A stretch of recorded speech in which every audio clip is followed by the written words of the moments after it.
Hello everybody, welcome back to the channel. Today in this video I'll show you how to log your account out of Discord mobile. So let's jump right into it.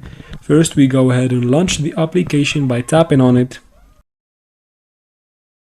And then once you're here, tap on the three lines on the bottom left corner of the screen right here.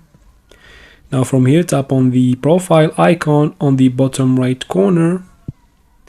Once you're here, just go ahead and scroll down slowly until you find a button that says log out. Just go ahead and tap on it. Once you do, it will ask you whether you want to log out or to cancel. Since you want to log out, just tap on log out, and that's how you do it, guys. You are successfully logged out of your account on Discord. Now if this video was helpful, please like and comment down below. Don't forget to subscribe for future videos just like this one, and thanks for watching.